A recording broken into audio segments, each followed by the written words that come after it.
ऋग्वेद का सुबोध भाष्य प्रथम मंडल 142वां सूक्त।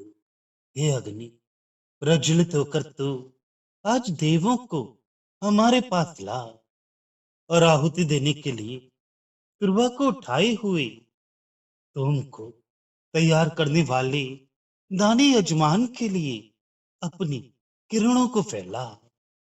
हे शरीर को ना गिरने देने वाले अग्नि, तेरी प्रशंसा करने वाले तथा दान देने वाले मुझ जैसे ज्ञानी मनुष्य के मधुरता से युक्त तथा तेजस्वी यज्ञ के पास आकर बैठ। देवों में पूजनीय, स्वयं पवित्र रहकर दूसरों को भी पवित्र करने वाला, अद्भुत और तेजस्वी मनुष्य से प्रशंसित देव यज्ञ को द्युलोक के मधुर रस से 3 बार सींचता है। हे तेजस्वी देव, प्रशंसित होकर तू आश्चर्यकारक कर्म करने वाले तथा प्रिय इंद्र को यहाँ हमारे पास ला। हे सुंदर ज्वालाओं वाले अग्नि, ये मेरी बुद्धि तेरी ही स्तुति करती है। उत्तम और हिंसा रहित यज्ञ में आसनों को फैलाने वाले तथा आहुति देने के लिए सुरभा को उठाए हुए मनुष्य इंद्र के लिए, देवों के लिए योग्य और सुविस्तृत स्थान को तैयार करते हैं। यज्ञ को बढ़ाने वाली महिमा से युक्त पवित्र करने वाले, इसी कारण बहुतों के द्वारा चाहने योग्य तथा अलग अलग रहने वाले दिव्य द्वार देवत्व को प्राप्त कराने के लिए यहाँ रहे। स्तुति को प्राप्त होकर उत्तम रूप वाली महान यज्ञ को सिद्ध करने वाली, आपस में मिलकर रहने वाली रात्रि और उषा हमारे विषय में उत्तम विचारों को धारण कर हमारे यज्ञ में आकर बैठे।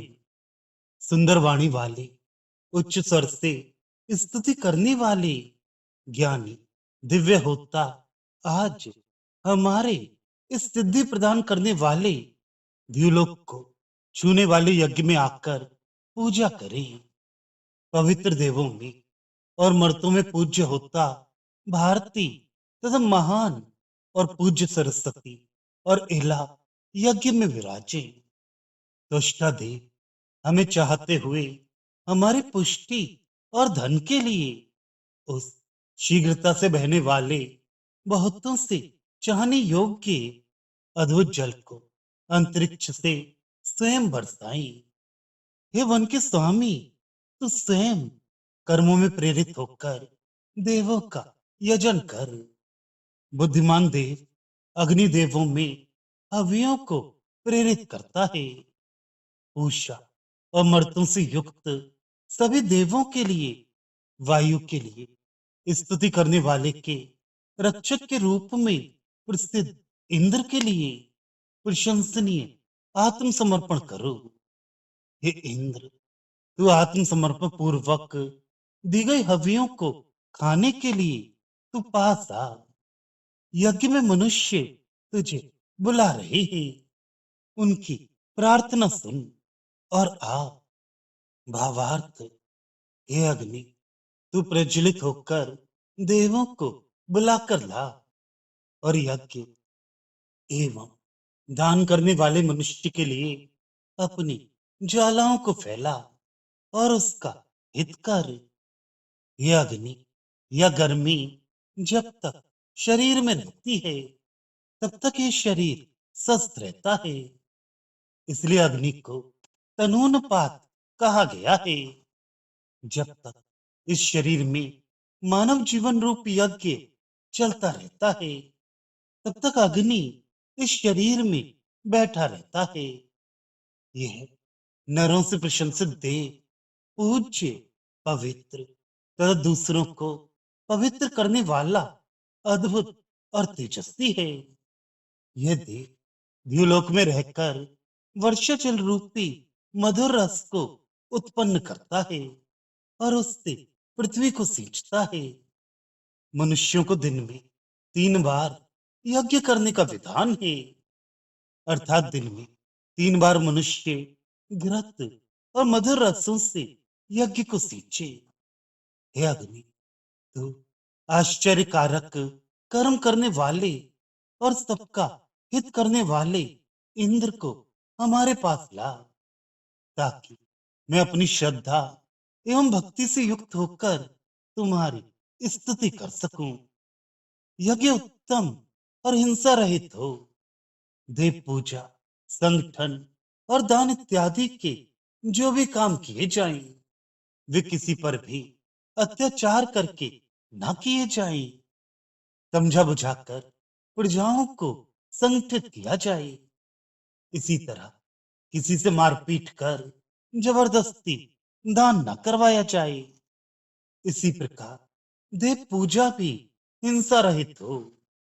इन सभी उत्तम कामों में राजा या राष्ट्र के अधिपति को उत्तम स्थान प्रदान किया जाए।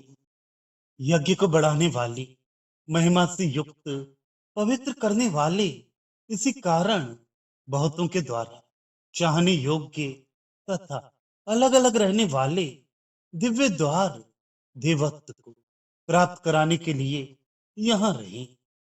स्तुति को प्राप्त होकर उत्तम रूप वाली महान यज्ञ को सिद्ध करने वाली, आपस में मिलकर रहने वाली रात्रि और उषा हमारे विषय में उत्तम विचारों को धारण कर हमारे यज्ञ में आकर बैठे। सुंदर वाणी वाले, उच्च स्वर से स्तुति करने वाले ज्ञानी दिव्य होता आज हमारी इस सिद्धि प्रदान करने वाले, देवलोक को छूने वाले यज्ञ में आकर पूजा करें। ये शरीर एक यज्ञशाला है, जिसमें जीवन का एक यज्ञ चल रहा है। इस यज्ञशाला में आंख, नाक, कान, मुंह, गुदद्वार द्वार और जन्नेन्द्रिय द्वार, ये 9 द्वार हैं, जो अलग अलग कार्य करते रहते हैं। इन द्वारों में से शरीर का मल बाहर निकलता है, अतः ये शरीर को पवित्र करते हैं। ये सभी द्वार शक्तिशाली हों, ये सभी मनुष्य चाहते हैं।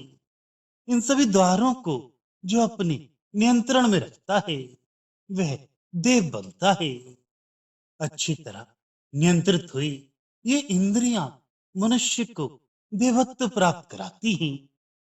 उषा और रात्रि दोनों सुंदर रूप वाले हैं। जिसमें उषा और रात्रि दोनों मिलती हैं, वह काल नक्तुशक काल है। ऐसे समय यज्ञ शुरू होते हैं, इसलिए नक्तुशक को यज्ञ की माता कहा है। ये हमेशा साथ में मिलकर रहती हैं। इसी तरह स्त्रियां भी आपस में मिलकर रहें। यज्ञ करने वाले होता उत्तम वाणी वाले हों, सदा मीठी वाणी बोले तथा स्तोत्र बोलने में प्रवीण हो और यज्ञ कर्मों का अच्छा ज्ञान हो। ऐसे होताओं द्वारा किया जाने वाला यज्ञ सिद्धि को देने वाला होता है। मार्त भाषा, मार्त संस्कृति और मार्त भूमि, ये तीनों मनुष्यों में सदा जागृत रहे। देव और मर्त्यों में इनके प्रति अभिमान रहे। ये त्वष्टा सबका निर्माण करने वाला देव है, इसलिए ये अंतरिक्ष से जल बरसाकर सबको पुष्टि और ऐश्वर्य प्रदान करता है। वृक्षों की समिधा से जब यज्ञाग्नि प्रज्वलित होती है, तब उसमें हवियां डाली जाती हैं और तब अग्नि में वे हवियां भस्मीभूत होकर देवों के पास पहुंचती हैं। जो गायत्री का गान करता है और देवताओं की स्तुति करता है, उस उपासक की इंद्र रक्षा करता है। उपासक को चाहिए कि वे इंद्र और अन्य देवों के लिए आत्मसमर्पण करे, अर्थात अपना सब कुछ देवों को समर्पित कर दे।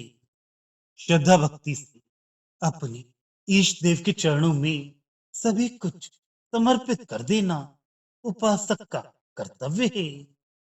आत्मसमर्पण भाव से जो भगवान को पुकारता है, भगवान उसकी सुनते हैं और उसकी सहायता करते हैं।